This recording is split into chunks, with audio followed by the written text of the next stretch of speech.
Good evening. Hello, Liverpool. Oh, it's you, isn't it? Hello, right. What's your name? Yasmin. We met before, didn't we, Yasmin? Right. No, it was innocent. What happened before, when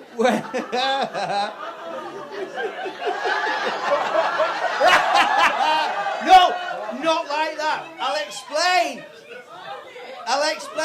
What happened, when the last act was on, you got up to go to the toilet, didn't you? And we all know that the door is there and there, don't we? She went through a fucking fire exit, right? To another fire exit, up a flight of stairs, through another fire exit, and started having a piss. Didn't you? She didn't start, she had a shit. No! She didn't. Right, hello, I'm Rob Mitchell. It's my wedding anniversary today, 90 years! Thank you. Divorced for the last 6. No, we're not, we are still happily married. We have a little family, we have 3 kids. One of each colour. Fucking hell. That's dogging for you, isn't it? Yeah. Hello again.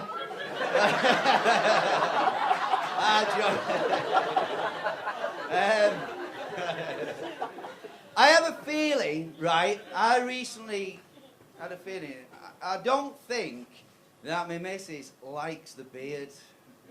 It's not what she said, but it was the way she said, "When are you going to shave that fucking beard off?" I said, "Love, let me stop you there." I said, "I thought you'd like the beard." I said, "I thought it would give me that rough and rugged look you so desire in a man." She said, "You dickhead." She said, "You're 5'2". She said, "That beard makes you look less Game of Thrones and more Garden Gnome." Bastard. But it's staying, the beard. I've had it for years. I grew it because of a little problem I was having in work. I am a teacher. Do we have any teachers in tonight? Whoa. One teacher in a comedy night. Do you know why? Because they're a right bunch of miserable bastards. Oh, they are. You can't joke about teaching. I got up, I did one joke about teaching. You should have seen the response I got. All I said, right? I said, "What do you call a paedophile that dresses in cords and elbow patches?" Right? Geography teacher. Right? No. Not the best joke in the world by any means. I know that. But people started booing me when I went to sit down. Oh, bollocks to them. It's the last time I take assembly.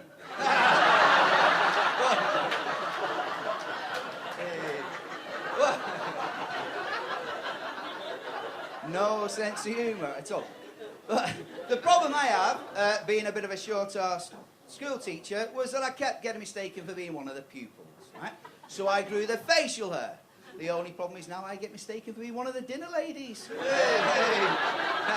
Any dinner ladies in tonight? That's for my mum. Like, my mum used to be a dinner lady at my school when I was a little kid, which was a fucking nightmare. I hated it. I didn't mind her working there after a while, but it was all the name calling that went on when she first started. Horrible. We had the same thing every day. All the pupils, we get into the hall, queuing up for lunch. Shutters had come up. My mum would be stood there with a spotted dick, serving the chips. But then it would start. We had, "Oh, look at the fat piggy. Thunder thighs. Jabba the gut. Who ate all the pies?" And then everyone joined in. "You fat bastard, you..." All right, in the end, I said, "Mum, please, call me what you want when we're at home. Not here." I absolutely hated school. I wasn't very bright, obviously, became a teacher. You know it. But I was really naive. I remember I got really excited when one of the teachers sat me down to tell me I was going to be put in the special class. For special pupils. I thought, great, I'm going to be one of the X-Men. Not that kind of special. There was only 2 of us in the class, me and another lad called Alan Cole. And he used to spend most of his lessons seeing how much stationery he could shove up his backside. Alan Cole and his pencil case hole. It's what the teachers called. Did we have a bum doctor around here? You probably met him. Probably worked with him. Yeah, you probably know him, Alan Cole. But right, the one thing about Alan, I do remember, right? He wrote a story once, Alan, right? He wrote a story for his homework about how he lost his virginity to his nan's dog. Okay, I know. Thank God it wasn't show and tell. Right. But I remember thinking at the time, as a pupil, bloody hell, don't let the teachers find out. They'll be disgusted with him. They won't want to teach him. Kick him out of school.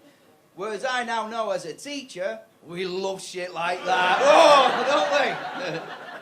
Oh, if I go in tomorrow and find out one of my pupils has shagged his nan's dog, I'll be right in the staff room telling everyone about it. I'll be going into lessons with, one of those dog leads with the invisible dog at the end, like that. Whoa!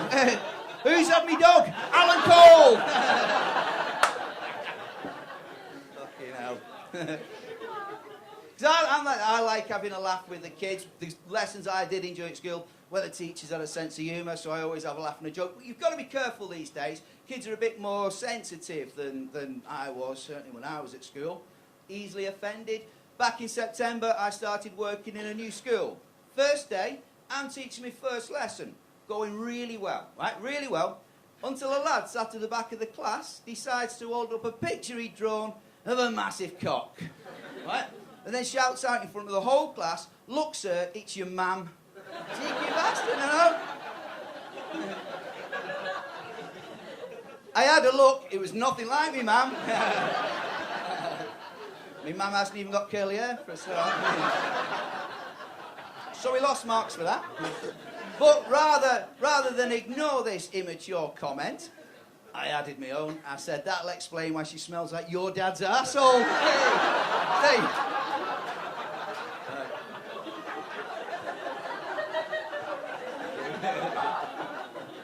Exactly. Right, I've said that a few times now, right, and it always gets a big laugh in front of a room full of adults. Believe you me, you try and say that in front of a class of 5- and 6-year-olds. Oh, yeah. They weren't laughing. But, like I said to the Ofsted inspector observing my lesson at the time, I said, "Listen, mate, if these kids can't take it, they shouldn't dish it out. They've learnt a bloody good lesson today. Stick that up your national curriculum and judge it." As he did as unsatisfactory instead of require improvement. But I think the problem these days is the way kids are brought up. Like, it's not easy. A few of the acts have talked about their kids tonight. It isn't easy. My oldest lad, he's a 17-year-old lad, right? 17-year-old goth, our Luke. Lovely lad, but a proper knobhead, right? Honestly. He came out at the weekend, and you know how hot it was at the weekend?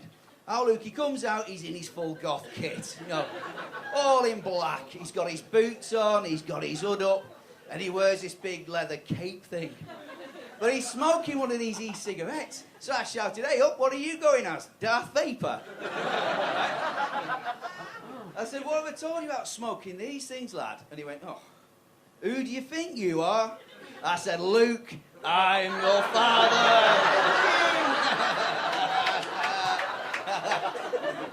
He wasn't clapping when I cut his hand off. Hey. No, I am a responsible parent. My other son is 12, went on his first date the other day with a lovely little Scouse girl. He come home, he says, "She's fit, but her dad's a knobhead." Massive eyes!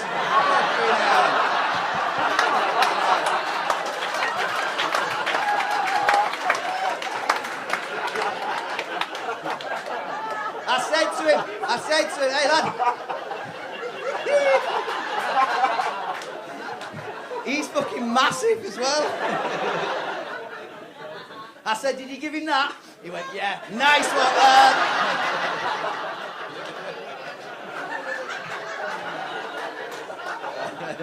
Where was that fire exit? I think I'm going to need it in a bit. But my youngest little girl, she's absolutely lovely. She's 6. She said, Daddy, can I come and watch you tonight? She said, I love funny things, and I've never seen you do a comedy show. Can I come and watch you? Oh. I said, no, listen, love, that'd be completely irresponsible, wouldn't it? I said, it's Liverpool, Wednesday night. I said, people will be drinking the funny juice that makes your mummy fall down. Yeah, fucking too, right? I said, we'll be using the naughty words. I said, it'd be completely irresponsible if I bring you in tonight. So I've just left her in the car down the road. I'm going to phone her in a minute, tell her to start the car so we can get away.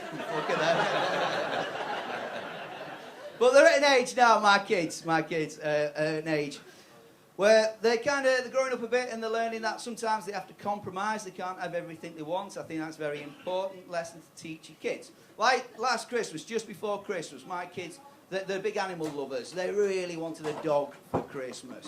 I'm like, fuck off. Adam Cole, no way you're having a dog. So instead, we compromised, right? Instead, we got them 2 cats, 2 little kittens. Lovely they were. I've never had cats before. Absolutely lovely. Then we start letting them go out the house. What a pair of bastards they turned out to. Have we got any cat people? Any sad, lonely women? Anyway? Cat people? Any cat people? Because everyone's pointing, it's you. These things, they go out and they kill whatever they can find, rip it to bits, bring it back into the house. It's disgusting. I come down in the morning, it's like the cast of Finger Mouse has been slaughtered in our house. If you're under 40, Finger Mouse was a kid's program. If you're under 40, you're probably thinking, fucking Finger Mouse, what the fuck's he on about? How does he get in? Disgusting. But I'm thinking, you can tell her later, right? I'm thinking...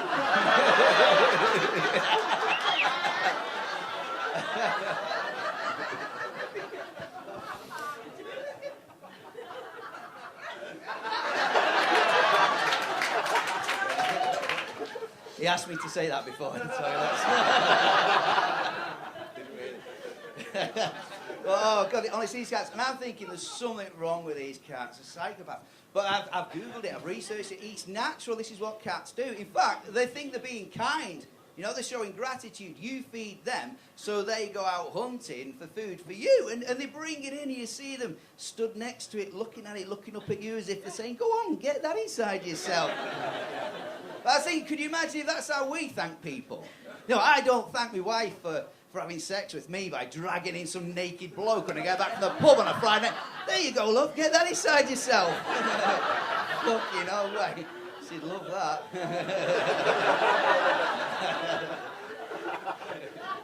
I'm joking, obviously we're married with kids, as if we have sex anymore.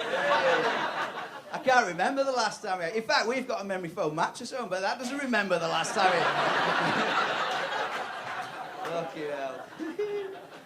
Which is a shame, right? Because I've always seen myself as a bit of an animal in the bedroom. Wake up! That's right, you heard it. Right? Because, I'm only joking. Seriously, I once overheard my wife say to a friend of hers that I was like a bull during sex. Fucking hell, have that. When I asked her again, she said, no, you dickhead. I said you were likeable during sex. Fucking bastard. Still a positive, though, isn't it? I've had worse feedback. She could have said I was unsatisfactory, requires improvement, like fucking Ofsted inspector. Right, guys, that's me done. You're absolutely lovely. I love this place. And we'll be talking